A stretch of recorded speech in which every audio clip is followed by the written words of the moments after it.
नमस्कार। तो आज हम डिस्कस करेंगे जीके पार्ट जो आपके आने वाले पेपर्स में बिल्कुल आपके लिए हेल्पफुल रहेगा। अगर आप चैनल पे पहली बार आए हैं तो चैनल जरूर सब्सक्राइब करके जाइएगा। चलिए फिर स्टार्ट करते हैं, जिसमें आपका पहला प्रश्न है, granite is a form of. देखिए, ग्रेनाइट आपकी किस प्रकार की चट्टानें हैं? ये है आपकी अगन्य चट्टानें। यहाँ पे हम चट्टानों के बारे में डिस्कस करेंगे। देखिए, अगन्य, जब आपका ज्वालामुखी फटता है उसमें आपका मैग्मा, ये जो लावा निकलता है, जब वो जम जाता है उस दौरान जो चट्टानें बनती हैं उन्हें कहते हैं हम अगन्य चट्टानें। इसके आपके एग्जाम्पल आपके, एक तो ग्रेनाइट आ गया, दूसरा बेसोल्ट, डायोराइट, ग्रेवो, जो चट्टानें हैं ये आपकी अगन्य चट्टानें हैं। उसके बाद आपका है अवसादी चट्टानें। देखिए, जो आपका बलुआ पत्थर है, चूना पत्थर है, स्लेट है, ये आपकी अवसादी चट्टानें कहलाती हैं।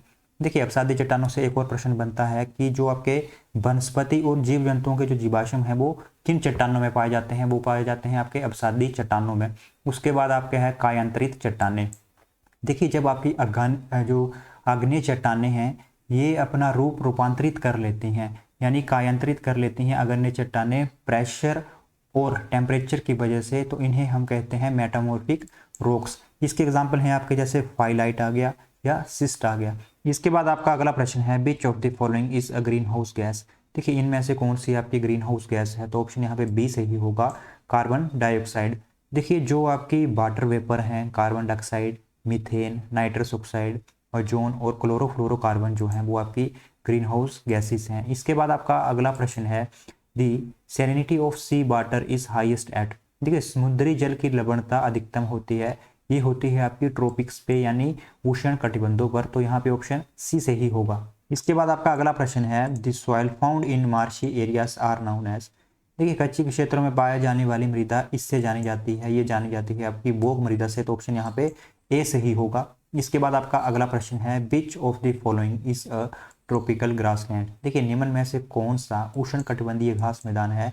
तो ऑप्शन यहाँ पे ए सही होगा, सवाना। ये आपके दक्षिण अफ्रीका में पाए जाते हैं। पंपास आपके अर्जेंटीना में। प्रेरी जो है आपके ये पाए जाते हैं संयुक्त राज्य अमेरिका और कनेडा में। और जो आपके टैगा जो घास के मैदान है आपके नॉर्थन ईस्टर्न पार्ट जो है यूएसए का, चाइना, न्यूजीलैंड में, वहाँ पाए जाते हैं।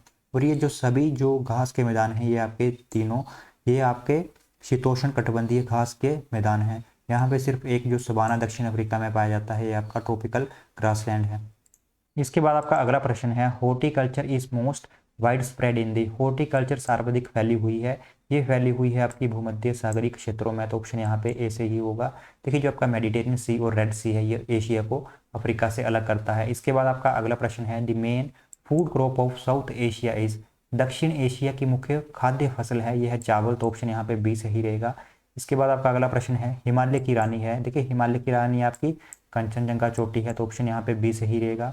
भारत की सबसे ऊंची चोटी केटू है जो जम्मू कश्मीर में प्रेजेंट है। इसके बाद आपका अगला प्रश्न है, बार्क नदी निकलती है। देखिए, बार्क नदी जो निकलती है आपकी माउंट जेपम्बो से निकलती है। ये नदी जो है आपकी मणिपुर, नागालैंड, मिजोरम और असम में बहती है। इसके बाद आपका अगला प्रश्न है, निम्न में से भारत का कौन सा राज्य देश की सभी 4 भू आकृतिक इकाइयों को धारण करता है? देखिए, जो भू आकृतिक इकाइयां हैं इसमें आपकी 6 इकाइयां कंसीडर की जाती हैं, लेकिन यहाँ पे आपसे 4 पूछी गई हैं जो आपकी भू आकृतिक हैं। जैसे आपके जो उत्तरी पश्चिमी माउंटेन है, आपके डेजर्ट है, कोस्टल प्लेन्स हैं, आइसलैंड हैं, ये आपके सभी पाए जाते हैं महाराष्ट्र में। तो ऑप्शन यहाँ पे सी से ही होगा। इसके बाद आपका अगला प्रश्न है, निम्न में से कौन सा राज्य नमक के उत्पादन में अग्रणी है? तो ये आपका गुजरात, ऑप्शन सी से ही होगा। इसके बाद आपका अगला प्रश्न है, which of the following dam is also known as Ranjit Sagar dam. देखिए, जो आपका थियेन बांध है इसे जाना जाता है रंजीत सागर डैम के नाम से भी। तो ऑप्शन यहाँ पे डी से ही होगा। ये आपका पंजाब में प्रेजेंट है, रावी रिवर पे, जम्मू कश्मीर और पंजाब की बाउंड्री पे है आपका थियेन बांध, जिसे रंजीत सागर डैम के नाम से जाना जाता है। हीराकुंड बांध आपका महानदी पे है, उड़ीसा में प्रेजेंट है ये। मैटूर जो आपका मैतूर बांध है ये आपका कर्नाटक में प्रेजेंट है, कावेरी रिवर पे। और जो बाघा नंगल डैम है आपका सतलुज में प्रेजेंट है, पंजाब में। इसके बाद आपका अगला प्रश्न है, the Kalakot coal field is situated in. देखिए, कालाकोट कोयला क्षेत्र अवस्थित है आपका जम्मू कश्मीर में। ऑप्शन सी सही होगा इस प्रश्न का। इसके बाद आपका अगला प्रश्न है, the mean age at marriage is highest amongst the. देखिए, विवाह की औसत आयु उच्चतम है ईसाइयों में। तो ऑप्शन यहाँ पे ए सही होगा। इसके बाद आपका अगला प्रश्न है, किस राज्य ने देश में पुरुष साक्षरता में शीर्ष स्थान हासिल किया है? तो ऑप्शन ए सही रहेगा यहाँ पे, केरल। इसके बाद आपका अगला प्रश्न है, भोटिया जनजाति में चरवाहे कहलाते हैं। देखिए, जो आपकी भोटिया ट्राइब्स हैं इसमें जो चरवाहे हैं ये कहलाते हैं अंडवाल, तो ऑप्शन यहाँ पे ए सही होगा। इसके बाद आपका अगला प्रश्न है सुंदरलाल बहुगुणा संबंधित हैं। देखिए अभी इनका हाल में निधन हुआ, तो जो सुंदरलाल बहुगुणा है ये आपके चिपको आंदोलन से संबंधित हैं, तो ऑप्शन यहाँ पे ए सही होगा। इसके बाद आपका अगला प्रश्न है विश्व में सर्वाधिक बोली जाने वाली भाषा। देखिए जो सबसे अधिक भाषा बोली जाती है वो बोली जाती है चीनी, तो ऑप्शन यहाँ पे ए सही होगा। अगला प्रश्न आपका भारत किस देश को लौह अयस्क की सर्वाधिक मात्रा का निर्यात करता है। देखिए लोहा सबसे अधिक किसको बेचा जाता है, ये बेचा जाता है जापान को, तो ऑप्शन ए सही होगा। इसके बाद आपका अगला प्रश्न है India leads the world in the export of. देखिए सबसे ज़्यादा इंडिया क्या बेचता है, ये बेचता है माइका, तो ऑप्शन यहाँ पे डी सही होगा। देखिए इसके बाद हम जनरल साइंस के कुछ प्रश्न डिस्कस करेंगे, जिसमें आपका पहला प्रश्न है the universal law of gravitation is attributed to. ठीक है, गुरुत्वाकर्षण के सर्वाधिक नियम का श्रेय किसको जाता है, ये जाता है न्यूटन को, तो ऑप्शन यहाँ पे सी सही होगा। इसके बाद आपका अगला प्रश्न है the food a man Yeats has. ठीक है, मनुष्य जो भोजन खाता है उसमें कौन सी एनर्जी होती है, ये होती है आपकी पोटेंशियल एनर्जी, तो ऑप्शन यहाँ पे सी सही होगा। इसके बाद आपका अगला प्रश्न है liquid drops and bubbles require spherical shape due to the phenomena of. देखिए जो आपकी पानी की बूंद होती है वो स्पेरिकल शेप ले लेती है, किसके कारण, सरफेस टेंशन के कारण, तो ऑप्शन यहाँ पे बी सही होगा, यानी पृष्ठ तनाव। इसके बाद आपका अगला प्रश्न है which mirror is used as shaving mirror. देखिए जो आपके शेविंग दर्पण हैं, किस दर्पण का प्रयोग करते हैं हम शेविंग के लिए, तो हम यूज़ करते हैं आपके अवतल दर्पण यानी कनकेव मिरर, तो ऑप्शन यहाँ पे सी सही होगा। इसके बाद आपका अगला प्रश्न है ट्रांजिस्टर आर मेड फ्रॉम। देखिए जो आपके ट्रांजिस्टर हैं ये बने होते हैं सेमीकंडक्टर के यानी अर्ध चालकों से, तो ऑप्शन यहाँ पे डी सही रहेगा।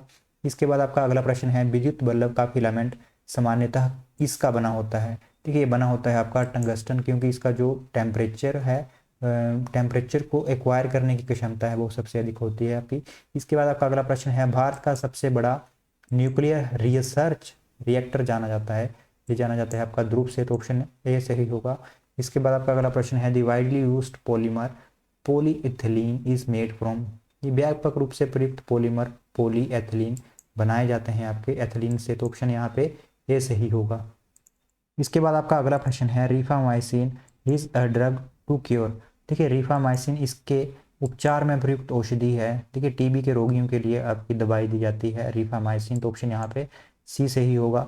इसके बाद आपका अगला प्रश्न है एल्कोहलिक बिवरेजेस वाइन्स कंटेन। देखिए मदिरा यानी जो शराब है इसमें होता है आपका इथेनॉल, तो ऑप्शन यहाँ पे बी सही होगा। इसके बाद आपका अगला प्रश्न है फ्यूमाजलीन है एक, ये आपकी एंटीबायोटिक है एक, तो ऑप्शन यहाँ पे बी सही होगा। इसके बाद आपका अगला प्रश्न है malaria parasite is transmitted by. देखिए मलेरियाई परजीवी संचरित होता है आपका एनोफिलीज द्वारा, तो ऑप्शन यहाँ पे बी सही होगा। और जो डेंगू है वो आपका एडिस द्वारा होता है। इसके बाद आपका 123 क्वेश्चन है उच्च कार्बोहाइड्रेट तत्व वाला नट है, the nut having high carbohydrate content is. देखिए जो आपका चेस्ट नट है इसमें सबसे अधिक कार्बोहाइड्रेट पाया जाता है, तो ऑप्शन यहाँ पे बी सही होगा। इसके बाद आपका अगला प्रश्न है tannin is used for making. देखिए टैनिन किसके निर्माण में आपका प्रयोग किया जाता है, तो ये किया जाता है इंक बनाने के लिए यानी स्याही, तो ऑप्शन यहाँ पे सी सही होगा। इसके बाद आपका अगला प्रश्न है butter is a good source of. देखिए बटर जो है आपका मक्खन, ये आपका उत्तम स्रोत है विटामिन ए का, तो ऑप्शन यहाँ पे ए सही। तो यह है अंत इस वीडियो का। अगर वीडियो अच्छी लगी हो तो चैनल जरूर सब्सक्राइब करके जाइएगा। अगली वीडियो में हम अगला पार्ट डिस्कस करेंगे, तो stay connected with your goal study channel to work hard. God bless you all.